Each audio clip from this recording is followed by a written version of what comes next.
Walter Riggs had learned to live with silence. Ever since his wife passed 6 He winters was ago, never just a pet. the old mechanic had grown used to the stillness of his little place outside of Tulia, Texas. A battered red barn, a 1-story home with flaking paint, and 3 quiet acres of dry grass This and wild mesquite. one was raised by my The only dog. sound that broke the monotony was the wind and the occasional grunt from his Rottweiler, Diesel, who spent most days dozing on the porch like a bouncer at a bar with no customers. But that morning, the silence broke. And it broke in the most unexpected way. It was just after dawn when Walter stepped out with his coffee and noticed Diesel's ears prick up. The old dog didn't move often unless something was worth his time. Walter followed Diesel's line of sight, squinting toward the old woodshed out back. And then he heard it. A sound so faint, he thought at first it was his tinnitus acting up again. A thin, trembling cry. Almost pleading. He paused. Then it came again. A tiny warbled squeak that sounded like a baby bird or maybe, God forbid, a rat caught in something. What in the world? Walter muttered, setting down his coffee. Diesel was already standing now, stiff-legged and alert, his gaze fixed. Walter grabbed his walking stick and made his way through the brittle weeds toward the shed. He didn't expect much. Maybe a possum. Maybe something worse. But when he peeled back the half-collapsed panel behind the stacked lumber, what he saw knocked the wind clean out of him. Lying in a bed of dry leaves, half buried under old insulation and a rusted paint tray, was the tiniest creature he'd ever seen in the wild. At first, he thought it was a kitten. But even as he crouched, he saw the details. The rounded, tufted ears, the stumpy tail flicking weakly, the faint dark spots across a coat dulled by dirt and fear. It was a bobcat, and it was dying. Oh, hell no, Walter whispered. The kitten let out another hoarse cry, barely lifting its head. Its eyes, wide, wild, golden, locked onto his with such desperate confusion that Walter felt something seize inside his chest. It had no business being alive, and yet it was. He didn't know how long he stood there. Long enough for his knees to creak. Long enough for Diesel to quietly walk up behind him and sit, his massive frame still and focused. Walter didn't think. He took off his jacket and carefully wrapped the tiny body, surprised by how light it felt. Like a puff of air wrapped in bones. Back in the kitchen, Walter laid the bundle on a folded towel and tried to remember everything he'd ever read about wildlife rescue. Not much. He'd seen a flyer once at the vet's office in Amarillo. He grabbed his phone with shaking fingers and searched until he found the number. High Plains Wildlife Network. This is Susan. Her voice was brisk, professional. Walter tried to explain, but the words caught in his throat. I found a baby bobcat behind my shed. It's in real bad shape. I don't know if it'll... Sir, how old does it look? She interrupted gently. Still got blue eyes? He looked. The gold had overtaken the blue. No, but it's tiny, can barely move. 3 to 4 weeks old, most likely. We're overloaded right now, and you're pretty far out. But if you're willing, I can guide you through emergency care. Just until we arrange transport. Walter looked down at the bobcat. It was trying to curl itself tighter, as if it could vanish inside the towel. Its breathing was shallow, but steady. Yeah, he said quietly. I'll do what I can. He boiled water for a heating bottle, searched the pantry until he found some goat's milk from a neighbor's gift basket. Susan stayed on the line, walking him through every step. How to warm the milk just right, how to feed with a syringe, how to check for dehydration. The kitten responded, weakly, but it drank. Walter let out a long breath, one he hadn't realized he'd been holding. What do I even call a thing like this? He murmured to himself as the bobcat began to drift into a twitchy sleep. Ranger, he said suddenly. It wasn't a name he planned. It just came to him. Maybe it was the way the kitten had survived alone in the Texas cold. Maybe it was something deeper. His name's Ranger. Behind him, Diesel gave a soft chuff. Walter turned and saw the old dog sitting patiently, eyes not on his master, but on the bundle on the table. The look in Diesel's eyes wasn't suspicion. It wasn't even curiosity. It was something else, something older than instinct, something like recognition. Walter's breath caught in his throat. Something strange and quiet passed between the two animals, one ancient and calm, the other new and trembling. He didn't know it then, but that was the moment everything shifted. That was the moment Ranger stopped being a stray and became something closer to a son. Walter didn't sleep that night. He tried, sure. Lay down for a bit after midnight with the radio on low and the space heater buzzing in the corner. But every time he closed his eyes, he heard it. The soft, wheezy breathing of the wild little thing, now tucked in a shoebox beside the heater. Around 2 a.m., he gave up and pulled on his boots. Ranger had kicked the towel off and was curled into a ball, his sides rising and falling like they were running out of steam. Walter adjusted the hot water bottle and whispered, "You hang in there, buddy. I didn't patch up 100 beat-up Chevys just to lose to a 6-pound puffball." Ranger gave a faint chirp in reply. Walter didn't expect that sound to gut him the way it did. By sunrise, something had changed. Ranger drank more. His eyes stayed open longer. And when Walter lifted him to clean the dried milk off his whiskers, the little bobcat gave a tiny, irritated growl. Soft as wind, but full of fire. "Attaboy," Walter chuckled. "Now you're talking." Diesel, meanwhile, kept a quiet vigil. The old dog wasn't one to jump at new things. He'd been through enough. Rescued from a fighting ring in his early days, rehabilitated with patience and loved by Walter's late wife, then grew old on this land like it belonged to him. He'd seen injured birds, stray dogs, even a wounded raccoon once. He'd observed them all with cautious respect. But with Ranger, it was different. He hovered, not in a jealous way, not even possessive, just watchful. And then, 3 days in, something unexpected happened. Walter was heating a bottle in the microwave when he heard claws skittering across the tile. He turned to find Ranger, still unsteady, toddling out of his box and heading straight for Diesel, who was lying by the fireplace. Walter froze. "Hey now," he warned, stepping forward. But Diesel didn't growl, didn't even flinch. Ranger marched right up to the dog's massive head, stopped, and gave a single, deliberate paw tap to Diesel's nose. It was a ridiculous sight. The bobcat was barely the size of Diesel's skull, all fluff and nerve. Diesel blinked, then let out a soft exhale and lowered his head to the floor. And just like that, Ranger curled up against Diesel's chest and went to sleep. Walter didn't say a word.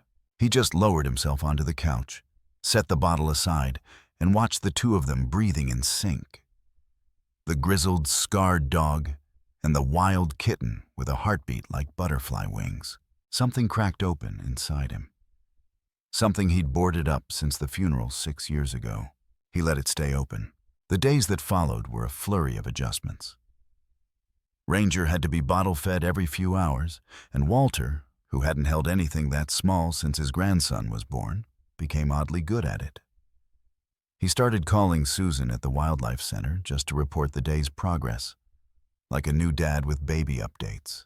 "He's up to 4 ounces of feed now," he'd say. "Tries to fight the syringe like a little outlaw." "You're doing great," Susan would reply, voice softening more each day. But the biggest surprise wasn't Ranger's progress. It was Diesel. The old dog transformed. He brought Ranger his favorite rope toy, dropped it right into the kitten's sleeping box like an offering. He'd eat half his food, then sit and nudge the bowl toward Ranger, even though the bobcat clearly preferred the special kitten mush Walter had ordered online. And when Ranger cried at night, Diesel would get up, creaking joints and all, and sit beside the box until the mewling stopped. "I think he thinks he's the mom," Walter said one night on the phone. Susan laughed. "Or the dad. Maybe both. Sounds like you've got yourself a blended family."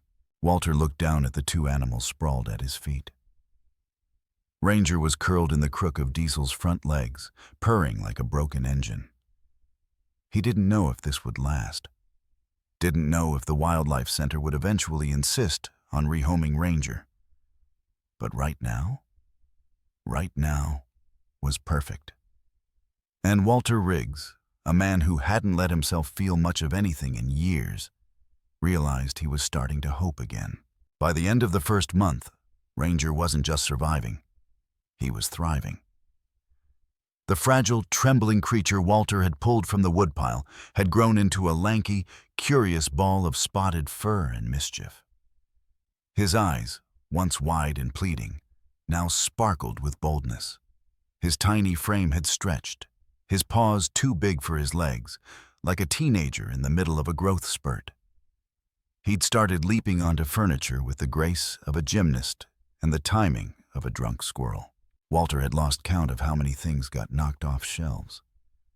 The lamp in the corner, the ceramic rooster his wife had once bought from a flea market in Abilene, a photograph of their youngest boy's wedding. The glass cracked, but Walter didn't fix it. He just smiled. "You little vandal," he'd mutter, scooping Ranger up by the belly while the Bobcat chirped indignantly. But if Ranger was turning into a wild spirit wrapped in fluff and attitude, Diesel had become the anchor. And the teacher. Walter never expected his old dog to take on the role so naturally. Diesel didn't just tolerate the Bobcat. He mentored him, slowly, patiently, like he knew the job came with no instructions and no end date. He showed Ranger how to dig, though the Bobcat mostly just made a mess and then jumped in it. He showed him how to scratch the back door when he wanted to go out. Ranger, ever observant, began using the same spot but with tiny claw marks that Walter had to start sanding down every weekend. And most importantly, Diesel taught Ranger how to howl. It started by accident. A siren went off in town one evening, maybe an ambulance headed down Route 86. Walter was sitting on the porch, Ranger curled in his lap for once, tail flicking contentedly. As the siren wailed, Diesel lifted his head and let out a low, mournful howl. Walter smiled. "Haven't heard that one in a while." Then Ranger sat up. His ears twitched. He turned toward Diesel, blinked once, and opened his mouth. What came out was not a meow. It was not a purr. It was some mangled, scratchy sound between a screech and a yawn. A raw, awkward attempt at mimicry. Walter nearly spilled his coffee. "Are you kidding me?" Diesel gave a single tail thump. Ranger tried again, this time higher, throatier, like a wildcat trying to find its voice through a dog's throat. And Diesel encouraged him. The old dog howled again, softer this time, drawing it out like a note on a dusty harmonica. And again, Ranger answered. Back and forth they went, a duet of mismatched souls singing to the fading Texas sun. Walter sat there and let the sound wash over him. He hadn't heard voices in that house in years, not real voices, not ones that filled the emptiness. But this was music.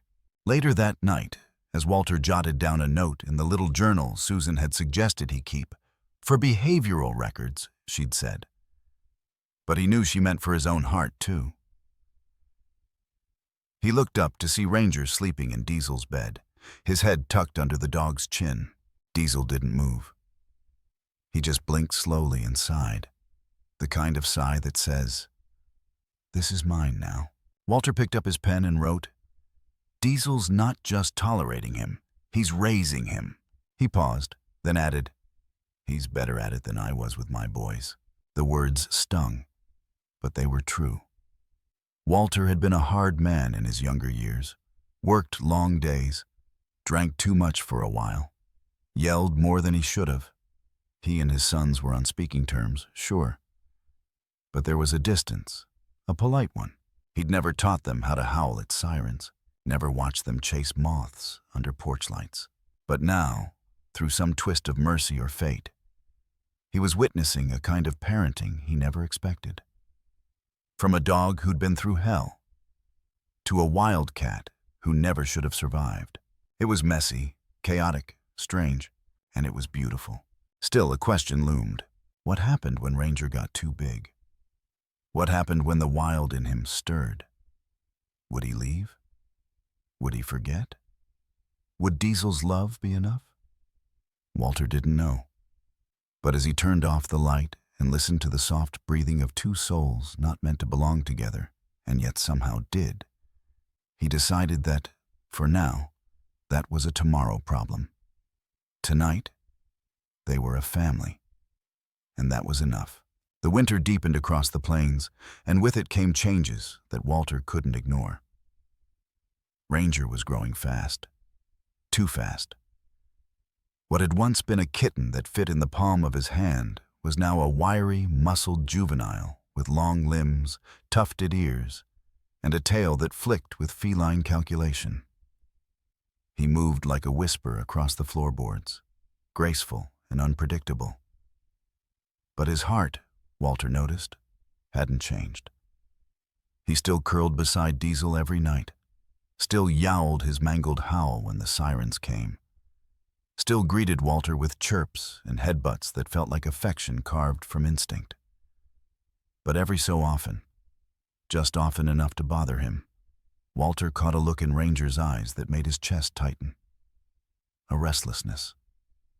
A distance. Like he was listening for something beyond the fields, beyond the fence line. Something older than this little farmhouse life. It came to a head one cold morning in February. Walter had just stepped outside with a mug of reheated coffee when he saw the unmistakable shape of Ranger perched on the fence post, still as a statue, eyes locked on the horizon. He called his name, softly at first. Ranger didn't move. Diesel, now moving slower in the mornings, padded up beside Walter and let out a low whine. Walter stepped closer. "Ranger," he said again. This time the bobcat turned, slowly. There was something unreadable in his golden eyes. Not defiance, not even yearning. Just searching. And then, without warning, he leapt down from the post and bounded across the backyard, up the porch steps, and through the open door. Walter blinked. Well, all right then. Inside, Ranger jumped straight onto Diesel's bed and flopped against the old dog, like a kid returning from a long day of school. Diesel gave a grunt of welcome, nosed him briefly, and laid his head back down. Walter stood in the doorway, heart thudding. He wanted to believe Ranger would always come back. That the fences, the food, the firewood heat, those things were enough. But the look in Ranger's eyes told a different story. He called Susan. "I'm not saying it's time," he told her, "but I need to know. What happens if he starts pulling away?" There was a pause. "Well," Susan said gently, "it depends. If he hasn't fully imprinted on you and Diesel, if the wild instincts start taking over, we'd need to consider a soft release. It'd have to be slow, supervised." "But Walter..." "Yeah? From everything you've told me, he thinks he's a dog." Walter rubbed his temples. "Sometimes I think he thinks he's my dog," Susan chuckled. "Then he may never be releasable, not fully. But it's still important to understand who he is, to let him be curious, to let him choose." Choose. That word stayed with him. Later that week, Susan called back. Her voice was tentative. "We've just brought in an adult male, big guy, caught near Tulia, same territory where you found Ranger." Walter's blood ran cold. "You think it's..." "There's no way to know. But there's a chance. A small one. And ethically, we need to try a supervised intro. See if Ranger shows any signs of recognition." Walter said nothing. "You'd be present," Susan added quickly. "Diesel too. But we'll start with just Ranger. You can say no." He didn't say no. He couldn't. That night, he watched Ranger sleep next to Diesel and tried to imagine what it would be like for him to look into the eyes of his own kind for the first time. Would he feel the pull? Would he leave? Walter didn't sleep, not really. And for the first time since Ranger came into his life, he was afraid. Not of the wild inside the bobcat, but of the hole he might leave behind. The wind had shifted by the time Susan's truck rolled up the gravel drive. It was one of those sharp West Texas mornings, sky like silver steel, the air cold enough to bite through Walter's jacket. Diesel stood stiffly at his side, sensing something serious was happening. His ears, once so quick to flick at every sound, stayed locked forward, his breath fogging the air. Susan stepped out of the truck slowly. She was in her 50s, with the calm, steady hands of someone who'd stitched up more wild creatures than she could count. In the bed of her truck was a large steel crate covered with a dark tarp. Something inside shifted, a deep, powerful movement that made Walter instinctively step back. "That's him?" he asked. She nodded. "We've been calling him Boone. He's calm, alert, not aggressive, but very much a wild male." "And you think—" Walter trailed off. "There's no telling. But it's possible he's related to Ranger. We need to know if Ranger reacts. If there's recognition, affection, or fear." Walter looked toward the house.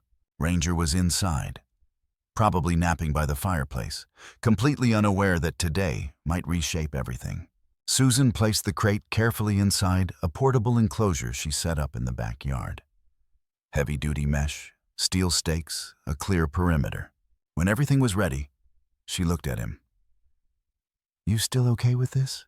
Walter nodded, though his stomach had been in knots for hours. They brought Ranger out wrapped in one of Diesel's old towels. He squirmed a little, not from fear, but confusion. He didn't like being carried like a baby anymore. He was too grown for that, too wild. But when Walter set him down on the grass, the Bobcat froze. His ears twitched. His pupils widened. He smelled the air like a bloodhound. Then he looked up and locked eyes with Boone through the mesh. The adult Bobcat stood tall, regal even. His coat was darker than Ranger's, muscles coiled beneath his sleek frame. Boone let out a low, rolling chirrup, soft, almost soothing. Ranger stared, then took a step forward. Walter's chest tightened. Boone gave another chirp, this time pacing slowly along the inner edge of the enclosure, scent marking the corners with the quiet confidence of a predator. Ranger followed, tentatively. His movements were slower now, ears low, tail twitching with uncertainty. "He's showing respect," Susan whispered. "That's good." But Walter didn't feel good. He felt like the ground was shifting beneath him. Ranger moved closer. Close enough now that just the mesh separated him from the Bobcat that might have been his father. He paused, tilted his head. Then, in the strangest, most heartbreaking moment Walter had ever witnessed, Ranger opened his mouth and howled. That broken, awkward, dog-like howl that made no sense coming from a bobcat's throat. Boone blinked, stepped back, confused, unmoved. "He doesn't get it," Susan murmured. "He doesn't know what to do with that." Boone turned away and paced again. But Ranger didn't follow this time. Instead, he looked over his shoulder, toward the house, toward Diesel, who had been watching from the porch, body tense, eyes fixed on his boy. And then, before Walter could even call his name, Ranger ran, full speed, straight back to Diesel. He didn't hesitate, didn't look back. He leapt onto the porch and headbutted Diesel's chest, letting out a joyful chirp that rang out through the cold morning air. Diesel gave a soft grunt and lowered his head, gently licking the top of Ranger's head. Walter wiped his face before he even realized he was crying. Susan exhaled slowly beside him. "I think that answers the question." They sat at the kitchen table afterward, the house warm again. Ranger curled on the rug between Diesel's paws like a child after a long day. The fire crackled softly. "We can submit for an educational exemption," Susan said, sipping her coffee. Ranger wouldn't be eligible for release, not with the imprinting this deep. But you could register him as an educational animal. School visits, local programs, it's paperwork, but it means he stays, legally. Walter was quiet. Then he said, "I've been on this land my whole life, raised kids here, buried my wife under the cottonwood tree out back. Never thought I'd start raising anything again. But that little creature saved something in me." Susan smiled. "Then let's do it." They watched the Bobcat and the dog sleep beside each other, Ranger's paw resting on Diesel's. "You think he knows he's not a dog?" Walter asked. Susan laughed. "Oh, he knows." "Then why?" Because love doesn't care what species you are. Walter nodded slowly, and something inside him, something that had been brittle and quiet for too long, finally settled. Ranger had chosen, and Walter realized, so had he. The news spread faster than Walter expected. First, it was the vet down in Plainview who'd heard about the Bobcat living with a Rottweiler like their family. Then came a reporter from the Amarillo Chronicle who called asking if she could do a small feature. Walter had said no at first. He didn't want the world poking at what felt like a sacred little miracle in his home. But Susan gently urged him. "If you share their story," she said, "you might change how people see wild animals. You might help kids fall in love with the natural world." So he agreed, on one condition: no flash photography and no calling Ranger a pet. "He's family," Walter said, "but he ain't domesticated. He's just loyal." The article ran with the headline, "The Bobcat Who Howled Like a Dog." And within a week, Walter's landline was ringing off the hook. By spring, they had an official permit. Ranger was now legally registered as an educational ambassador, and Diesel, though uninterested in paperwork, was his loyal partner in outreach. Their first school visit was at a rural elementary 30 miles out in Vigo Park. Walter had spent 2 days brushing Diesel until he shone like black leather. Ranger, on the other hand, needed convincing. He hated the carrier crate and tried to paw the zipper open the entire drive. "You know," Walter said as he drove, "I don't think you understand what a celebrity you've become." Ranger yowled from the back seat. At the school, kids gasped when Ranger walked in, on a leash no less, head held high like he owned the place. He wasn't scared. He wasn't timid. He strutted beside Diesel like a prince arriving at court. Walter stood in front of the class and told the story. How he'd found Ranger behind the woodshed, how Diesel took to him like a pup of his own, how love grew in unexpected places. Ranger sat calmly beside Diesel the whole time. But when a siren from a passing truck echoed down the road outside the school, something remarkable happened. Diesel lifted his head and let out a soft signature howl, and Ranger joined him. The kids screamed in delight. A chorus of third graders began howling along, and Walter couldn't help but laugh. Later, a little boy with glasses tugged at Walter's sleeve. "Sir, is Ranger really a wild animal?" Walter knelt beside him. "He is," he said gently. "But he learned to love a dog and a tired old man. So maybe he's a little wild and a little something else." The boy tilted his head. "Like me. I'm part Mexican and part Irish and a little bit weird." Walter smiled. "Then you and Ranger have a lot in common." That night, back home, Walter sat on the porch watching the sun bleed into the sky. Ranger was curled up on Diesel's back, legs sprawled like a king on his throne. Diesel didn't seem to mind. He never did. Walter rocked in his chair and whispered, "You know, Diesel, you didn't just save that Bobcat." He paused, eyes stinging. "You saved me too." Diesel gave a quiet grunt. Ranger chirped in his sleep.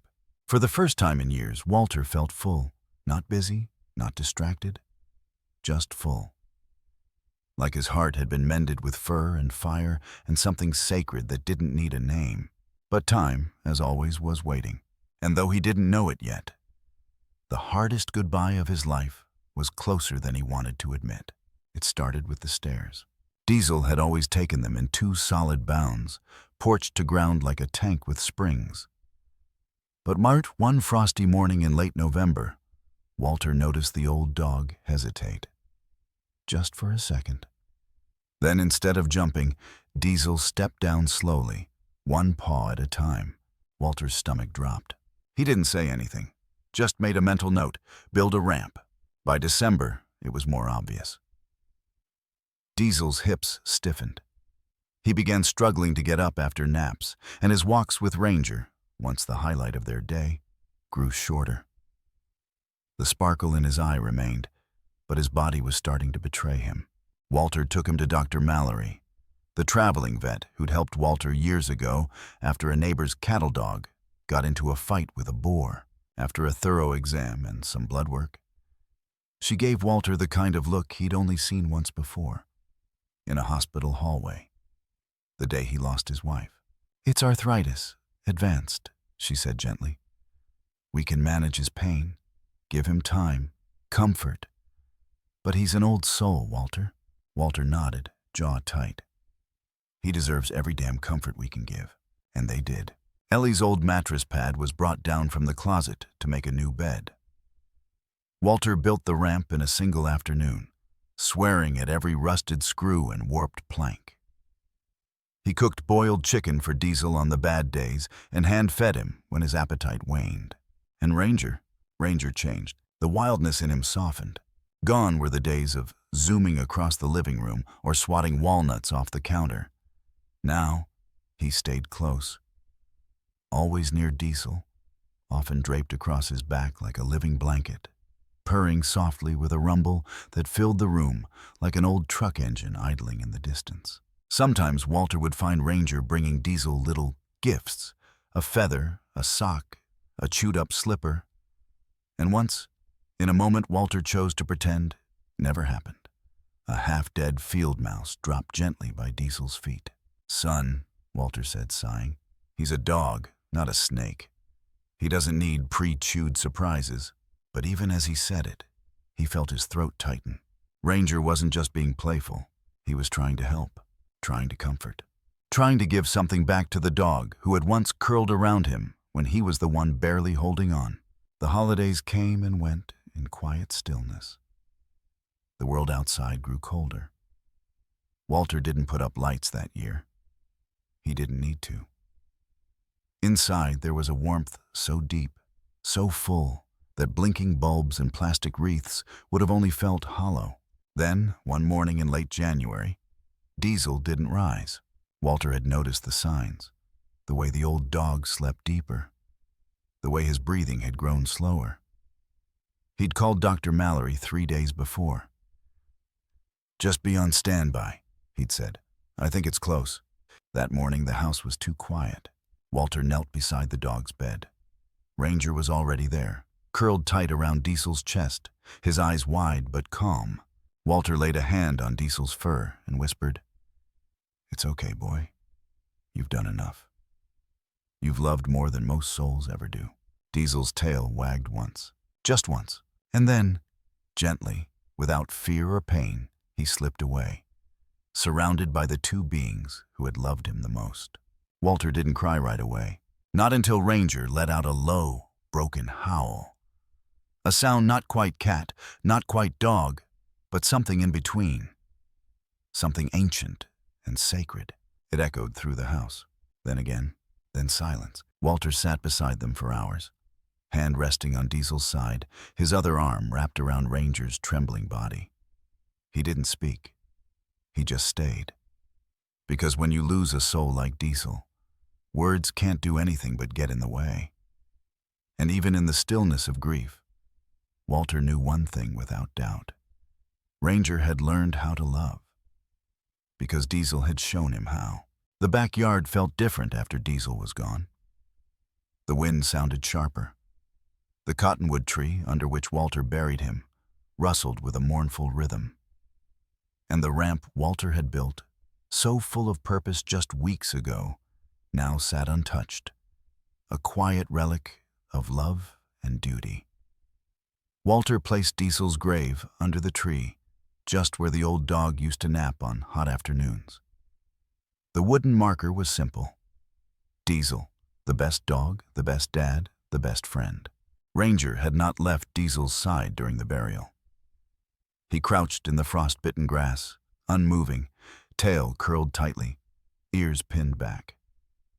When Walter dropped the final shovelful of earth, Ranger padded forward and sat down, silent, staring. Then, in a gesture that shattered Walter's already broken heart, Ranger left the porch, disappeared into the house, and returned with Mr. Flop, a mangled, one-eyed stuffed fox Diesel used to carry around like a baby. Ranger dragged it across the yard, slow and purposeful, then placed it gently beside the grave. And then he lay down.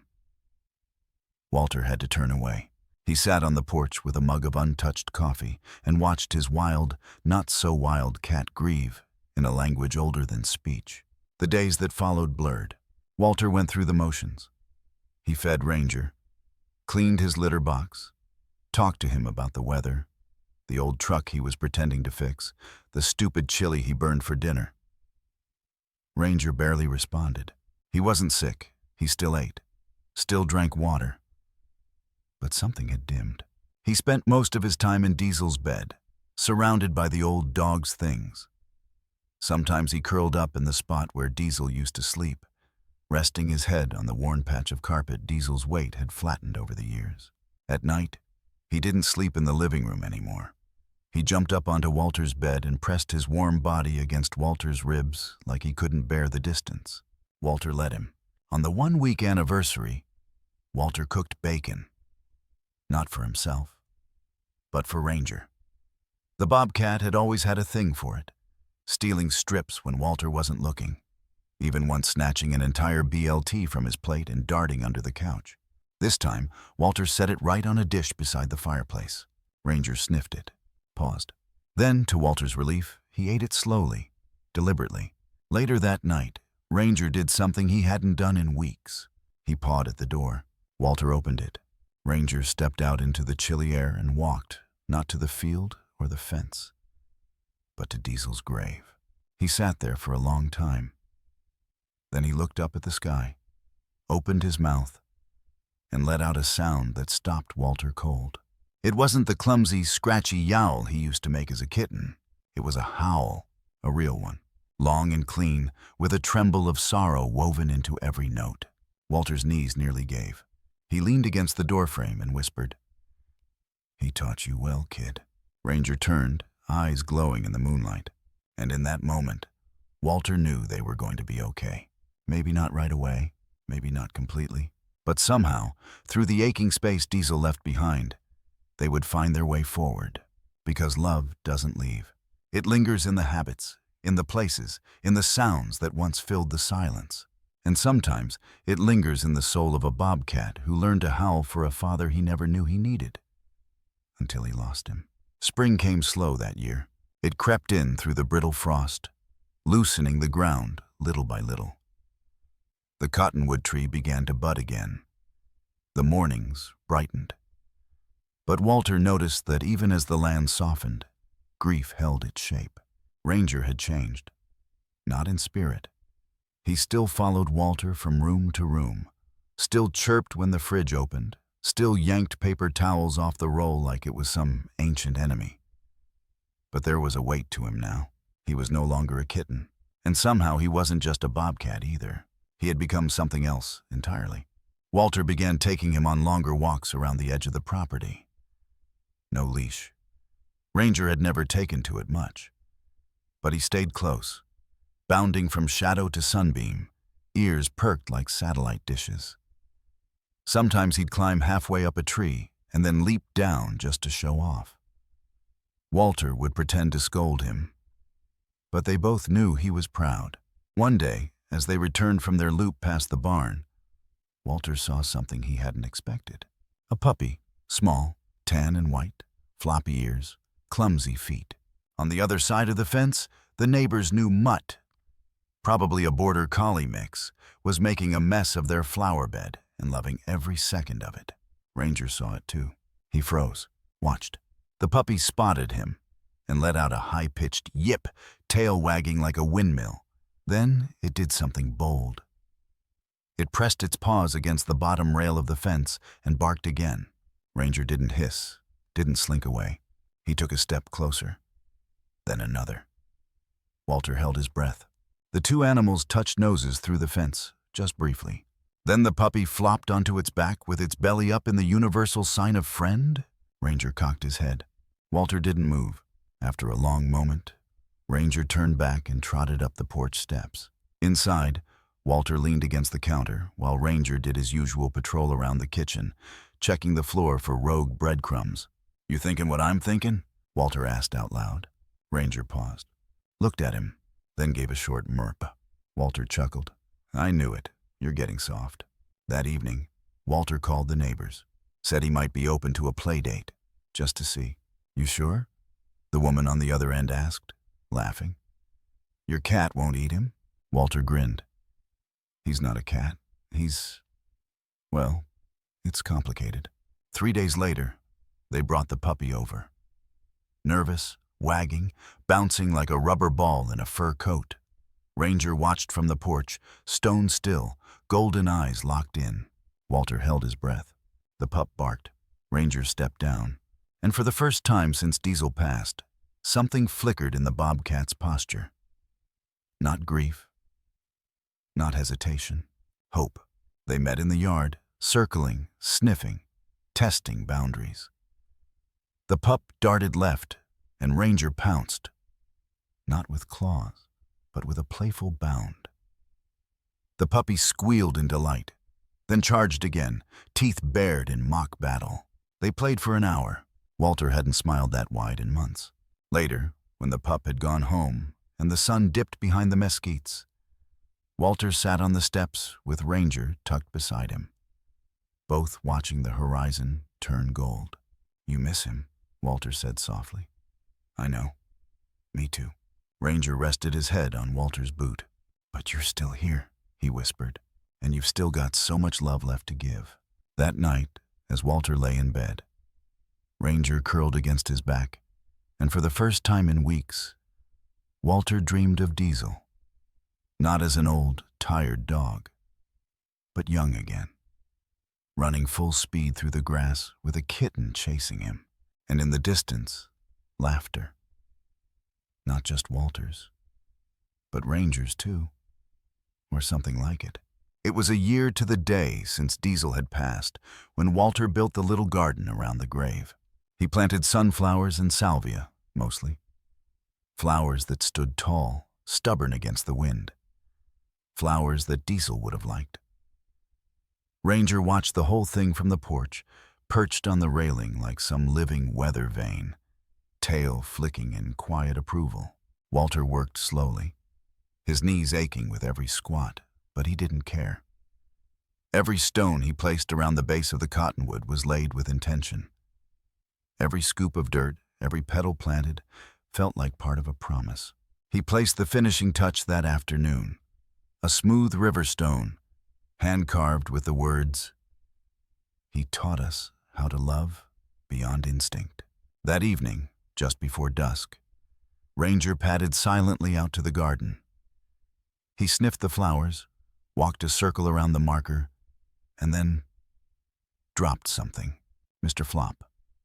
The stuffed fox, now dirt-stained and almost unrecognizable, still had one ear intact. Ranger nudged it against the stone, then sat beside it, his chest rising and falling in calm rhythm. Walter watched from the porch, heart tight. He didn't call out, didn't interrupt. He knew what this was. It was goodbye, and it was gratitude. That night, Walter sat at the kitchen table, flipping through an old photo album. Diesel as a pup, the day he first came home. That camping trip with Ellie, years ago, when Diesel dragged half a squirrel into the tent and proudly presented it like a Michelin star meal. He found an empty page near the back and placed a new photo inside. Ranger sitting atop Diesel's back, both of them looking into the camera like they were about to solve a mystery. Underneath he wrote in ink, "Father and Son, 2023. He was still writing when the knock came at the door. It was his youngest grandson, Tyler, with his wife and their baby girl.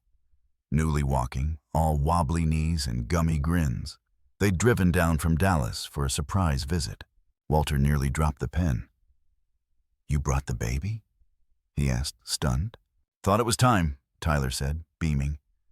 "We wanted her to meet the family." Walter blinked hard. He didn't know what to say. Later, as the adults sat sipping lemonade and the baby babbled nonsense in the grass, Ranger approached cautiously. Walter stiffened, ready to intervene. But the toddler turned and giggled, held out a chubby hand. And Ranger, wild, sharp, fierce, lowered his head and let her touch his ear. She squealed with joy. Ranger chirped. Walter looked at his grandson. I didn't think he'd be okay with babies. Tyler smiled. Maybe he remembers being one. That night, after the family had gone to bed, Walter sat outside with Ranger in his lap. You've come a long way, boy, he whispered, scratching the space behind Ranger's ears. The bobcat leaned into the touch. You're not what anyone expects. Ranger's tail flicked lazily. But you're exactly what this world needs more of. From across the fence came a now familiar yip. The neighbor's pup, no longer a tiny ball of fur, had grown into a leggy teenager with too much energy and no idea where to put it. He barked once, twice. Ranger perked up, looked at Walter. Go on, Walter said with a smile. Go teach him how to be something better. Ranger leapt from his lap and padded off into the dark, tail swaying like a banner in the wind. And as Walter leaned back, looking up at the stars, he realized something simple and true. Love doesn't vanish when the body fades. It lives on, in memories, in habits, in toys left at gravesides. In the way a bobcat howls at sirens because his dad once did. In the way we learn to give again, even when it hurts. Diesel had taught Ranger how to love. And Ranger was teaching the world what love, wild and unconditional, truly looked like.